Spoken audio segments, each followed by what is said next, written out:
Hello and welcome back to the Blue Jacket Banner. Today I have a very special guest with me. I have Lainey Gill here with me. Y'all may have seen her on a previous episode of the podcast. And today's episode is going to be a little different. So instead of interviewing Lainey Gill here, we're going to kind of have a discussion over a topic that we've done some research over and that we think is really important. Um, During this time over the recent events that have just happened. So earlier this month or late September, Hurricane Helene came and destroyed Georgia. Yeah. I was out of power for 12 days, and how many days were you out of power? I was out of power for a little over a week. It was a little rough, but I'm very thankful that it wasn't like 4 or 5 weeks like Pearson was expected to be. But Yeah, I was out of power for 12 days, and the only time I had power was when I went up to the state fair in Perry to show. And let me tell you, that hotel room was the best Felt time. good. It felt good. after no AC, After no AC and just cold showers all the time.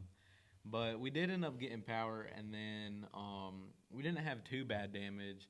We just had two pecan trees that fell in our orchard, but nothing really happened to the barn or our house. It was just a bunch of debris everywhere and those two trees that fell over. yeah, my sister's pecan tree is right next to her house, and it fell and it skimmed her house, and she didn't even wake up. So we didn't have too much damage. We had a lot of big limbs in our yard. There were a couple trees down in our road. We were very blessed because we knew a bunch of people who weren't so lucky and weren't so fortunate and had a lot of damage done. I feel like one of these groups is probably our farmers. A lot of damage was done to their crops and even their livestock, maybe their facilities, their barns. So Yep. Today's episode is going to be focusing on the stress of production agriculture. We just thought it's a good issue to talk about during this time of everything that happened with the weather. And the weather is just a big stress on these farmers. They're dependent on weather. They need to know if it's going to rain enough, if it's not going to rain, if they're going to have droughts, or if it's too hot or too cold. They're very dependent on weather. And this is just a factor that really affects them. And if the weather's not working in their favor, they're just not going to have a good production that day. But I feel like that is a major stress causer for our farmers because I know a lot of people in Ware County and the surrounding counties and even up to the south, the Carolinas and Florida, they lost a bunch of their crops, especially cotton's about to be harvested and a lot of them fell out of the bowls, and once it hits the ground it can't be used. And I feel like that causes a lot of stress for our farmers, mostly because they're losing a lot of their financial stability. They're losing a lot of money that they need to continue running their farm operation and feed their family. yep. Here in Ware County, we have a few blueberry farms, and I've heard that a bunch of their blueberry bushes got blown over, and that's like a big deal for them because they specialize in that. And if most of their crops are no good anymore, they're just not going to have that money they use to meet their quotas at the end of the season. But they've just been, this hurricane has really messed up not just communities, but farmers' production facilities. And it hasn't just affected the horticulture side, it's affected the livestock production side too. I know of a livestock producer up near Savannah, Georgia. He raises lambs and cattle, and his barn got completely torn apart. And I don't know if he had any losses in livestock, but it has affected every single farmer, every person in Georgia, especially the forestry industry. It's just, this hurricane has been devastating to these farmers. Yeah, not just our farmers, like you said, it's been devastating to everyone. But whenever we really start to zoom in and look at our farmers, we see how much, how devastating it was for their farm. These storms were. I feel like another problem and a stress causer for farmers is financial obstacles, either the rise of inflation or the high cost of even living, much less owning and managing a farm. I can't imagine how much stress they're under because of the like unpredictability of like our financials. Yeah. Like in today's days, the price of everything is always on a rise. Yes. I mean, you're rarely going to see the price of something going down. I mean, I walked into Tractor Supply the other day to get some feed, and it used to be $8 for a 50-pound bag, and now it's $11.99 for the same bag of feed that I've been getting over the summer. And like the price of not farm productions, but the price of things that farmers need are always going to be on the rise, and this just really puts them into a tight budget, and it really affects them. And another thing with financial stress is debt. Many farmers have trouble with debt, I know, because a tractor or a combine is not cheap at all. They can cost up to millions of dollars, and Not cheap. especially leading into another stress issue, like generational production. Like, say you're wanting to start a farm nowadays, it's going to cost you a fortune to start a production nowadays, and you're probably not going to make a profit like the first few years, but you're going to have to get going because of these prices that are constantly on the rise. It's just not a good time to start a production right now. You can, it's just you're going to have to be very lucky with what you get, and you're going to be very limited to the things that you can get. But unlike some farmers that are like fifth generation, sixth generation, they've had that land for the longest time. It's been passed down in their family, and they take over the farm. But along with that issue that they face is they don't know who they're going to pass their farm on to or their operation. Maybe they don't have family members that want that responsibility to take over the farm, and they're kind of like forced to sell their production, and it just ends their farm. So I know in Georgia there has been an issue with farms. We're having less and less small farms and more bigger farms because of these financial issues, along with the generational pressures of a farm. And again, with this, like, they can't find any people in the younger generation to take over these farms. They don't necessarily want the responsibility of it.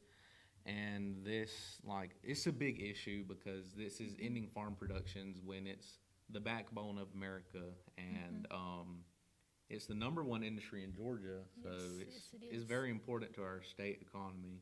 Essential. Yep, it is essential. But like you said, with like the debt, money, like you said, first generation farmers, they're having to take out these huge loans to start a farm and manage it, and it's really causes a lot of stress for those first generation farmers because it is their first time doing it. They don't have years and years of wisdom and experience like from their grandpa or their dad or their great grandpa. They're starting out and they're trying to build a farm, but like you said, the like prices are so high, it's like hard to do that. And I lost my train of thought. Like, I feel like a thing that also leads up to this is farmers being kind of isolated in rural areas. They're alone. They don't really have much people to talk to. Maybe their neighbors are like miles and miles down the road, and that's their closest neighbor. Like, I know when you go talk to a farmer, it's just you're always talking, and you're trying to hint that you're trying to leave, but they just always want to talk, and that's not necessarily a bad thing. It just shows how isolated they are and how alone they are.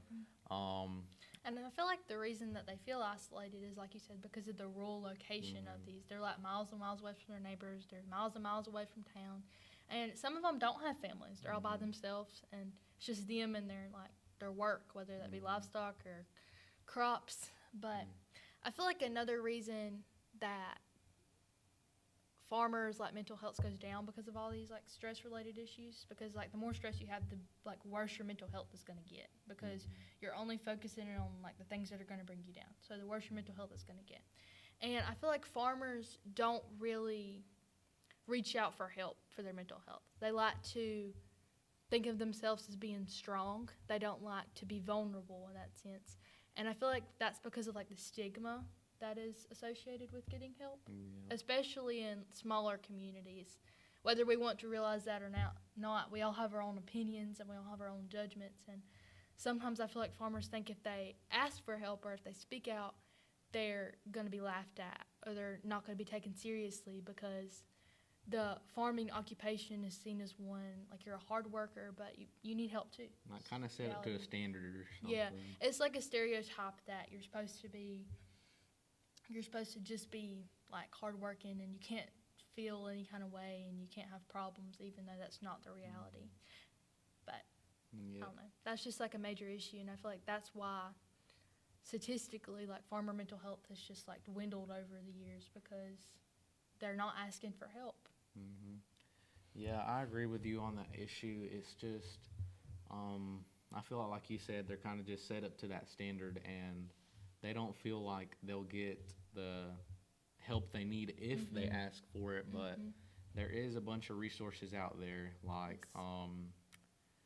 but with resources, it depends where you are. If you're in a really rural area, that's a tongue twister. If you're really in a rural area, it's kind of more difficult to seek local resources, like face-to-face. There's not a lot of mental health specialists. Like even here in Ware County, we're starting to get more and more, but there's still not a ton whenever you look across our nation, like especially in like the rural parts and like the smaller areas. There's not a lot of professionals, so most farmers would have to travel to like a big city to get help, and that's not really an option for them, especially throughout the year whenever they're working and it's like season. They're working from dusk till dawn. Sun up, sun down. Sun up to sundown. Yeah. And there is resources available online. There's numbers you can call and text, websites.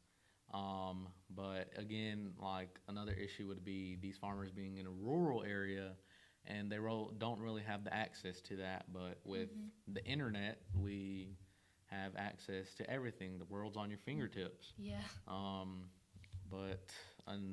I feel like with social media, while it can also be like a tool to help our farmers, it can also be like a weapon against them, because in the day and age that we live, we're so influenced by social media. Like if you see somebody's wearing pink, you're like, oh my gosh, I want to wear pink. But I feel like some creators and like influencers, they like work so hard to degrade the agricultural industry and try to make it out where we don't really need it, when in fact we are. And I feel like that really discourages our young farmers, seeing that it seems like nobody really cares about what they're doing, and it just gets them down. Yeah. I agree with that, because you always see these things on social media, and once it's on social media, it's everywhere. Like you just can't get rid of it. Like once you post something, it's out there. And again with that, like with people working, not necessarily working, but people like posting stuff against agriculture, and it's the number one industry in Georgia. It's the backbone of America. Without it, you wouldn't have the clothes you're wearing, the roof you're under, or the food that you're gonna eat, breakfast, lunch, and dinner. I feel like people just don't realize that, and they just see the issues, like the issue side of it, and they don't see that it provides everything that they have. But along with that, with social media, technology can help farmers, like new innovations with driverless tractors and stuff. All these new technological advances. It really helps farmers, like with drones and with these driverless tractors, like I mentioned. But this can also set farmers back, because the price of them are so high. Again, going back to the financial side of it. But again, with the technology, it's really helping out, because they can do the work. They can really do it sitting on their front porch instead of being in the field the whole time. So while they have the drone going out or the driverless tractor, they can focus on other things on the farm that they can do. So they're killing like two birds with one stone, and that really helps them out. And I feel like the other side, like I was talking about, it can be a weapon against them. Like you said, it can also help them. I feel like social media is a way that we're able to advocate for our farmers and bring awareness to agriculture and show that, like you said, it's not only the issues, it's whatever. It's like what you wear, it's what you eat, it's everything. Yeah. And again, with these farmers having these stress issues like the hurricane we just had, there is a lot of sources out there for them, like the National Farmers Union or Farm Aid. They offer a ton of mental health support for these farmers and counseling that they can have. So if they don't have, say, an office in their town or area that they live in, they can access these sources online. And these, aside from providing these farmers with mental health help, it also, these organizations can also provide them financial help and assistance that they need, and it can help them kind of navigate through the tough times that they're having with whether it's mental health or financial issues or any other aspect on the farm. And whether they get help from, say, how do I say, like organization, they can also get help from communities. Yes. And community support is a big, big, big deal for farmers. Big deal. So I know our county or our FFA chapter, we've done blessing bags before, and they have been good. We fill up bags with a quote or some inspirational card and a card in there that thanks them for it, and that thanks them for what they do, and we give them like a bottle of water or a Gatorade and some snacks. And the lady here has a bag here to show us. This is a blessing bag. Some of them have cards in them, and it's just like little things to show that we appreciate them and that they're not alone in this. This was ones that we made after the hurricanes. A lot of it was donations, and a lot of our FFA members wrote cards to them. But there's, like he said, like a little bottle of water, just some like snacks, let them know that we're thinking about them and that we appreciate them. Yeah, I feel like that is a big deal. Community support, it really helps a farmer. It makes them feel appreciated knowing that people in their community know what they're doing for not just their community, but statewide, worldwide. And it makes them feel appreciated, and it makes them feel good because they're like, oh, they're really looking at me do this, and it makes them feel good. And a thank you goes a long way. Yeah, it does. A thank you really does go a long way. And it's, I don't know how to say this, but like the community supporting them, like we just said, we do those blessing bags, and we've gone out to some farms on a farming industry tour, and then they've talked to us about their production, and even asking them questions about their farm. They're passionate about their production. They're going to want to talk to you about it. And them knowing that there's somebody interested in that field, they get to talk about it because they're so passionate about it, and it makes them feel good because makes them feel seen. Yeah, makes them feel appreciated and understood in a way. And knowing that there's maybe another person wanting to go in that same field that they're currently working in, it makes them feel great and appreciated. And along with this, like we said before, agriculture is the #1 industry in Georgia, and farmers are just so important for us. They provide us the clothes that we wear, and the food that we eat, and the shelter, and we need them to survive. Without them, we would have nothing, literally. And it's just, like we said, a thank you goes a long way. And if you think about like farmers, if they were to just disappear like tomorrow, our nation would be in shambles. Like we rely on agriculture, like you said, for everything. And I feel like that's a statement that said a lot, but I feel like it's definitely not overdone because it's true and it's going to be true for years and years to come, no matter if we have flying cars or if we go back to horses and carriages. Agriculture is still going to be a very vital industry for our nation. And these farmers especially need that help and that Yes. community support right now with what just happened in Georgia. Because again, like we said before, they have lost a lot of their production, and just making them feel seen, like maybe do blessing bags or just maybe write a thank you card.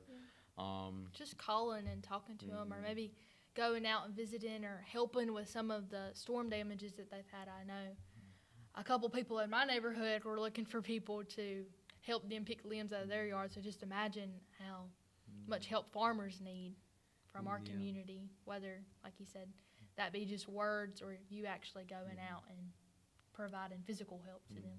Yeah, where I live, we have there's a lot of elderly people around.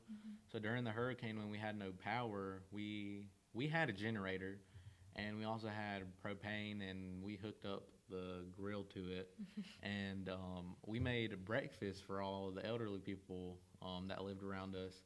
So we made breakfast plates, we made grits, we made eggs and sausage, and we made biscuits too. And then we went on the side by side going around and handing plates out. And along with that, my mom's a baker, so we had a lot of cake in the fridges, and we did not want that to go bad. So as soon as the power went out, we went around again on the side by side and started handing cakes out, because if we just don't want it to sit there and go bad when other people could be needing it. But something like that could go a long way, whether it's you making a big, I don't know necessarily how to say it, but like, Whatever you decide to do, it's going to have an Yeah. impact on our farmers, whether it be like big or small, whatever you decide to do. Like we said, a thank you goes a long way. So even if you just do that, it's going to leave an impact on our farmers, and it's going to make them feel seen and appreciated, and especially during this time. I know farming is stressful all year round, but whenever something unpredictable like a hurricane or a storm happens, it's even more stressful for our farmers. So just remember to thank a farmer, no matter which way you decide to do it, whether it's just a thank you or, like you said, a blessing bag, or if you just go around and you're like, I want to help, tell me what I need to do. Just do something to thank a farmer. And remember, like, even if you don't, like, verbally, like, say thank you to them, remember to, like, look down, like, at the food that you're eating for supper and be thankful for our farmers and all that they endure for our nation. Yep. And along with that, there's many resources with that farmers have access to, like we mentioned before. I know we have a great young farmers program. Yes, we do. And we've been to some of those meetings, and those farmers are like the best people that you'll meet. They have great personalities, and they're some of the funniest people that you'll talk to. And I feel like whenever you think of a farmer, you think of this old man, and he's like in overalls, and he's got a long beard and hat on. He's got a pitchfork, and he's looking at his pigs rolling around in the mud. And I feel like that's just like what we think of when we think of farmers, which is hilarious to me. Because if you go and you meet some of these people at the young farmer meetings, you will see that like they don't look that way. They just look like normal everyday people. And you think of farmers, like I know the average age of a farmer right now is around 50-something years old, but at our young farmer meeting, we see there's a variety of ages. There's people from the age of 20 to 50. And when you get to talk to them, you really understand what they are doing on their production and what they're going through. And it's just a good idea to connect with those farmers and those producers. Yes. And they have all these workshops that we have, like the Young Farmers, like we just mentioned. And another organization that comes to mind when we think of like help for our farmers is the Georgia Agricultural Wellness Alliance. It's an organization that strives to like build a community that farmers can fall back on, because I feel like another like stress thing is farmers feel like they don't have a community. They feel like they're isolated and they don't have anybody to talk to. But even if you're just in like a group or organization like Young Farmers or the Georgia Agriculture Wellness Alliance, you feel like you have somebody you can fall back on and that you can talk to? I feel like that really Yeah. helps.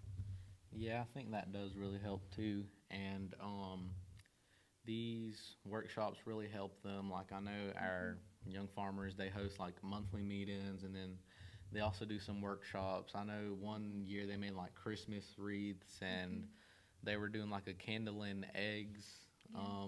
clinic, and they do anything and everything, and it's really fun.